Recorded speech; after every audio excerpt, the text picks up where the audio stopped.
Good morning, Millennial Morticians. Thank you so much for joining me for another episode of this incredible podcast. I hope you guys are staying warm as things are starting to heat up here in Virginia and everywhere else across the globe.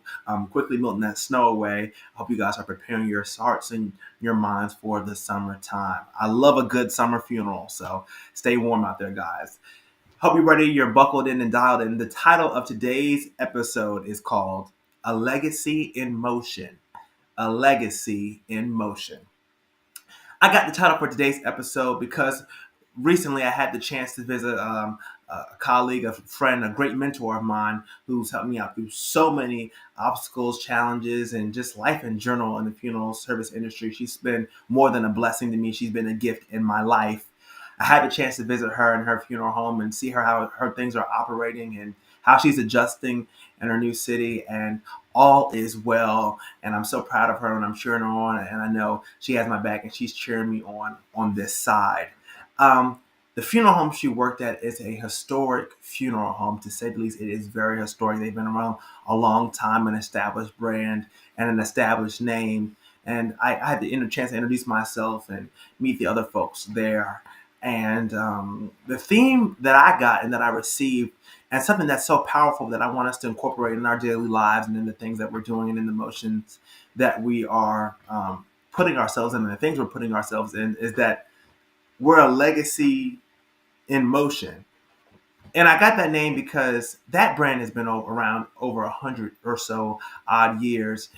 And I told them my game plan and what I wanted to do in my life and my career and how I wanted to own my own corporation, own my own funeral home and whatnot.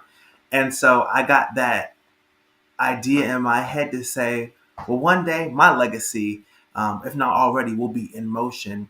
And what do I do? How do I get it started? Who do I reach out to? And the first thing that is important whenever you're doing something that's never been done before, something that maybe you're the first person in your family, the second, the third, or the 10th, is really evaluating the recipe for success and what's worked for you guys wherever you're at. The history, how long have things operated? Are you in good standing with the people around you? Is your family supporting your vision? It takes a lot of things going right to keep your legacy alive and to keep it well. And that place mastered legacy. And so while I was there, it really got me to thinking, and I want you guys to think about it as well. What legacy are you lending yourself to leave behind? I mean, are people just going to know you just for your funeral home, just for your little slight modern take on the things that you're doing? Or are people going to know you for something much more deeper, much more impressive, and much more immersive?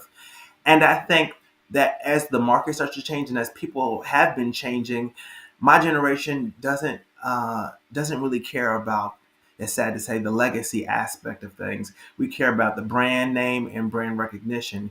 And so when you're out there branding your funeral home, getting the word out there, putting a name out for yourself, you really have to sell your legacy and set yourself apart, and show people that our legacy is important because it shows we can be tested, tried, and true through all the trials and tribulations that come in this life.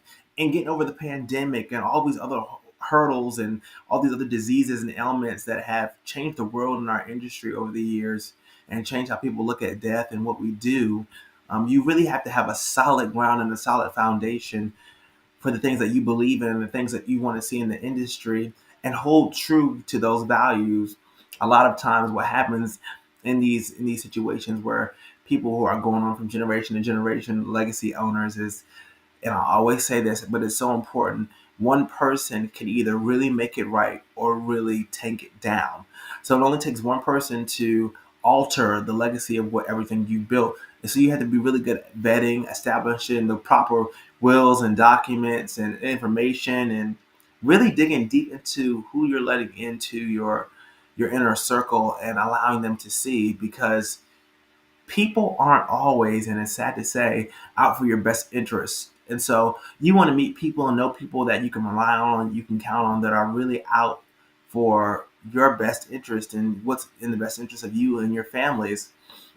When you think about legacy in the industry, think about casket manufacturers. I'm just giving examples. You think about Batesville. You think about Matthews Aurora. You think about Triangle Cascade. You think about all these different brands and these different companies who've been tested through their legacy of commitment and service and serving families within our industry.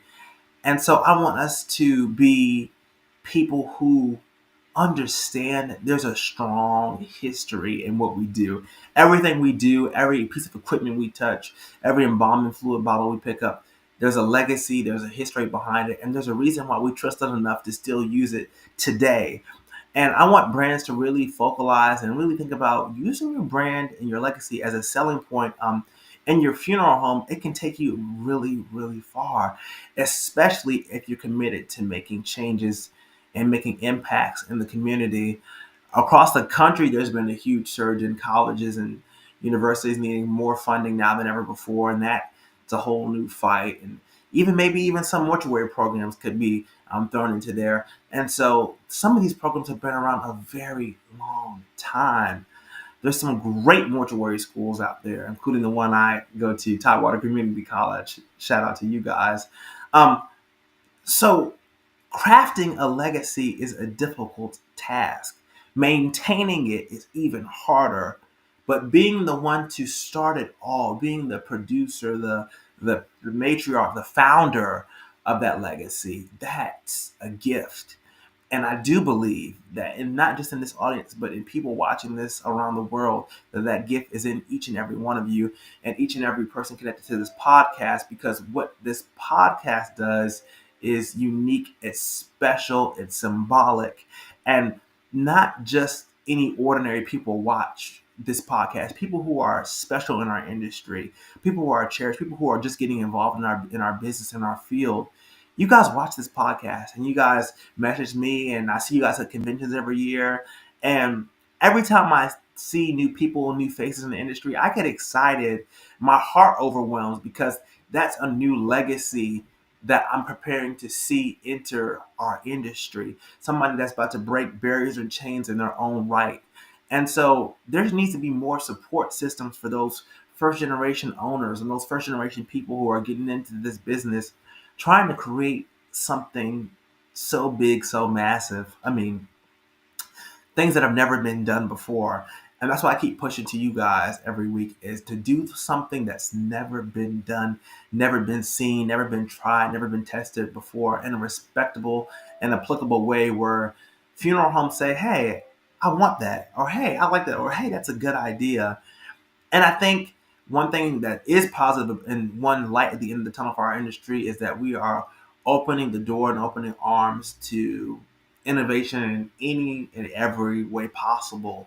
We're looking at things in a totally different light, totally different, mannerism. We're really seeing that our industry digs deeper than maybe we even would have known ourselves maybe 10, 20 years ago. And the driving force behind that is service. And the service that we offer cannot be replicated or duplicated. A lot of these brands, a lot of these restaurant chains, you go to them and you serve them one time, and you're used to what you're used to, and then you leave. But a funeral is much more special. It's much more personalized. It has a lasting impression and a lasting touch, which is why we have to get it right the first time. You don't get any double backs. And you really have to know how to be a great communicator to families, because they're going to ask questions. They want to know why this and why that. And if you have a legacy of success, a legacy of leading, and you're at an establishment that believes that the people we hire here today and now are going to affect us in the future, then you're in the right place, because that's so true.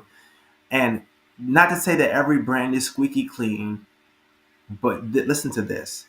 You have the right person under your corporation, under your brand, working for you at your funeral home that has a legacy or wants to do something great. Take them, because they're going to be the ones, and people who are very honest, those are people who are going to be the ones who are going to keep that legacy and that brand alive and well. Because number one, they're going to be honest. Two, fair. Three, they're going to have great discernment. And four is controversial, but I'm going to say it. Four is they're going to say what's on their mind no matter what, no matter who they're talking to, their boss, their families. They're going to keep it honest with you. They're going to be transparent, and they're not going to worry about any form of retaliation. And those are the type of people we want in this industry. We want people who are respectful, honest, and have a true legacy, not just for the brand they're a part of, but for their personal brand and their personal self as well. Because believe it or not, you and the name you carry is a brand within itself. And so you want to represent that brand as well. So, guys, this week, as you go into your funeral homes, as you think, as you dive into what does it mean about legacy, I challenge you and your staff and your team. Look at the legacy of the different companies. Ask about the legacy and the history of the funeral home you work in or you're involved with, and ask about different embalming fluid manufacturers, casket companies, vault companies. Look over their legacy and their history. You might find some pretty interesting facts in history that you may have overlooked in your time using those brands. And thirdly, self. Look at your self branding, your self image, and say, what can I do to be a better person and to broaden my legacy and broaden my impact in the world? Well, guys, I'm your host, Jaden Folks. This is the Millennial Mortician Podcast, a podcast that engraves. You guys stay iron sharp this week. Stay out of that heat. Be careful out there and be blessed. I look forward to seeing you guys on the next one.